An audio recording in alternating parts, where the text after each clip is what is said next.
It's different, like you just said, man. The intensity is up a little quicker. All fighting can be that way because if you're not ready for that other person to come back and try to explode for 30 seconds to a minute on you and put you out, then you're not ready. So you have to bring that intensity to an MMA fight for sure. You have to come in there just as intense because someone can blitz you and put you out if you're not ready for that shit. But you got to be ready for it. The bare knuckle, like you said, there will be a time that it's getting thrown and you're there because you can't just lower for a takedown. You can't create that distance with the kicks right now, especially if it's just bare knuckle boxing.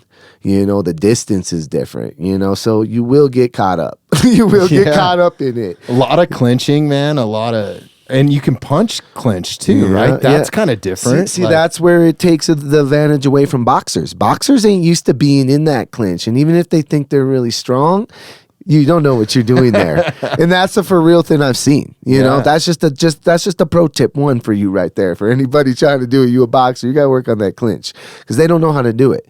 That's why boxers aren't winning most of these fights. Like if you're watching it, those big boxers they usually lose. It's the MMA fighters that are able to transition a little bit better. They've done a little bit of both, But I think the level changes too. Like watching you fight, just the level changes that you do going in.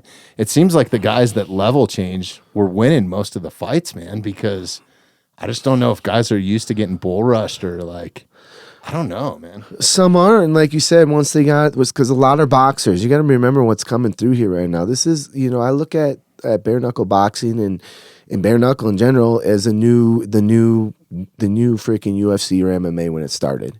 People are kind of like, well, that's pretty brutal. I'm going to watch that. All of a sudden they watch it like, it's pretty exciting. They're kind of into it. It's, it's not, and it's got to get past that growth. Like, it's really hasn't been big it's been only 5 years. They haven't been in it that long. It's been going on little I think they've small only had things. 50 or 60 of them or something. That's what I'm saying. The actual big events that we all see mainstream and shit like that, not just happening around the world that we don't see because a lot happens. That we don't see.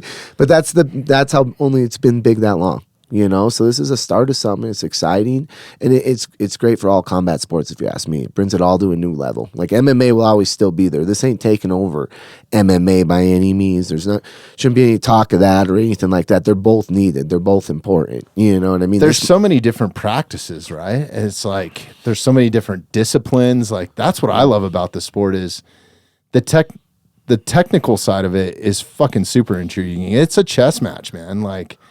Say what you will, but when it comes down to it, man, there's some strategy that's involved. And especially if you've stepped onto a jiu-jitsu mat or something, that's the only way you're going to understand that, right? Like in the MMA world and boxing world in general.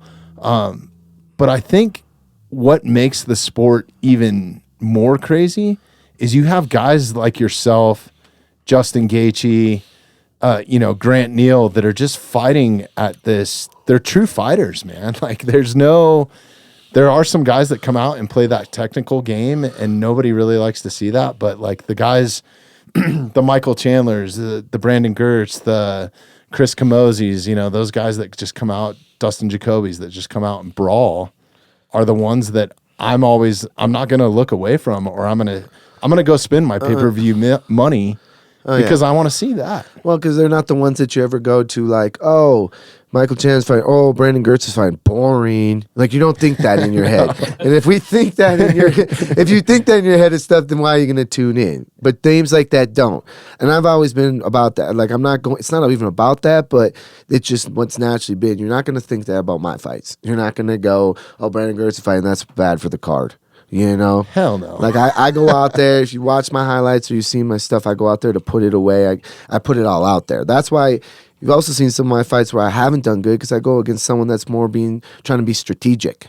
And it's like all of a sudden I'm like, oh, this guy doesn't want to hurt me. And it's a different thing for me, which is crazy. Like everything's a little different, but if you ever check my fights out and you see the ones where I just take someone's head off, and they usually brought that. They were trying to fight. If you see the fights where it's just more strategic, it's like, well, there's no real want to kill there. Now this is just a game of cat and mouse. Who's, oh fuck, I just barely lost. Right. This isn't who lives here, because that's how I look at it. One's dying in here. Yeah, and those are the guys that I will not miss their fights, man. It's like that intensity is what I enjoy watching, man. As a fan or as a spectator, it's fucking full on.